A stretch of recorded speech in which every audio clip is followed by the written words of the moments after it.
ಸ್ನೇಹಿತರೆ, ನಾವು ಪ್ರತಿ ಸಲ ಏನಾದರೂ ಒಂದು ಸ್ವೀಟ್ ಮಾಡುವಾಗ ನಾವು ಅದಕ್ಕೆ ಸ್ವಲ್ಪ ಏಲಕ್ಕಿಯನ್ನು ಹಾಕ್ತೀವಿ. ಯಾಕೆ? ಏಲಕ್ಕಿ ಸ್ವಲ್ಪ ಘಮ ಚೆನ್ನಾಗಿ ಕೊಡುತ್ತೆ ಅಂತ ಹೇಳಿ. ಬಟ್ ರುಚಿಯಲ್ಲಿ ಏನು ಅಷ್ಟೊಂದು ಡಿಫ್ರೆನ್ಸ್ ಆಗಲ್ಲ, ಬಟ್ ಘಮ ಚೆನ್ನಾಗಿ ಕೊಡುತ್ತೆ ಅಂತ ನಾವು ಹಾಕ್ತೀವಿ. ನಿಜವಾಗ್ಲೂ ನಾವು ಈ ಏಲಕ್ಕಿಯನ್ನು ಯೂಸ್ ಮಾಡೋದು ಕೇವಲ ಸ್ಮೆಲ್ಗೋಸ್ಕರ ಮಾತ್ರನಾ? ಅಲ್ಲ ಸ್ನೇಹಿತರೆ.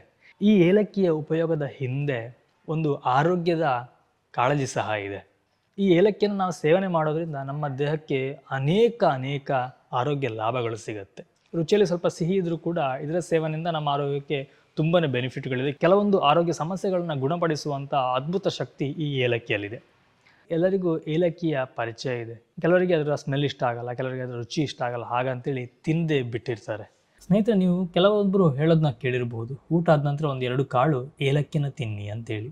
ಈ ಏಲಕ್ಕಿಯನ್ನು ತಿನ್ನೋದ್ರಿಂದ ನಿಜವಾಗ್ಲೂ ನಮ್ಮ ದೇಹಕ್ಕೆ ಹಲವಾರು ರೀತಿಯ ಉಪಯೋಗಗಳು ಇದೆ. ಅದರಲ್ಲಿ ಮುಖ್ಯವಾಗಿ ಊಟದ ನಂತರ ಯಾಕೆ ತಿನ್ನಬೇಕು ಅಂತಂದರೆ, ಜೀರ್ಣಕ್ರಿಯೆಯನ್ನು ಸುಧಾರಿಸಲಿಕ್ಕೆ ತುಂಬಾನೇ ಸಹಕಾರಿ ಈ ಏಲಕ್ಕಿ. ಕೆಲವರಿಗೆ ಬಾಯಿ ತುಂಬ ದುರ್ವಾಸನೆ ಬರ್ತಾ ಇರುತ್ತೆ, ಅಂಥವರು ಸಹ ಏಲಕ್ಕಿ ಕಾಳುಗಳನ್ನು ಬಾಯಲ್ಲಿ ಹಾಕಿಕೊಂಡು ಜಗಿಯುವುದರಿಂದ ಈ ಬಾಯಿಯ ದುರ್ವಾಸನೆ ತುಂಬ ಬೇಗನೆ ಕಡಿಮೆ ಆಗುತ್ತೆ. ಇದಕ್ಕೆ ಕಾರಣ ಈ ಏಲಕ್ಕಿಯಲ್ಲಿ ಬ್ಯಾಕ್ಟೀರಿಯಾವನ್ನು ನಿರ್ಮೂಲನೆ ಮಾಡುವಂತಹ ಶಕ್ತಿ ಇದೆ. ಹಾಗಾಗಿ ನಮ್ಮ ಬಾಯಲ್ಲಿರುವಂತಹ ಕೆಟ್ಟ ಬ್ಯಾಕ್ಟೀರಿಯಾಗಳನ್ನು ನಾಶಪಡಿಸಿ ನಮ್ಮ ಬಾಯಿ ಸುವಾಸನೆ ಬೀರುವಂತೆ ಮಾಡುತ್ತೆ. ನಾವು ಏಲಕ್ಕಿಯನ್ನು ನಿಯಮಿತವಾಗಿ ಸೇವನೆ ಮಾಡೋದ್ರಿಂದ ರಕ್ತದ ಒತ್ತಡ ನಿಯಂತ್ರಣದಲ್ಲಿರುತ್ತೆ. ಹಾಗೆಯೇ ಇದು ಹೃದಯದ ಆರೋಗ್ಯವನ್ನು ಸುಧಾರಿಸಲಿಕ್ಕೆ ತುಂಬಾ ಸಹಾಯ ಮಾಡುತ್ತೆ.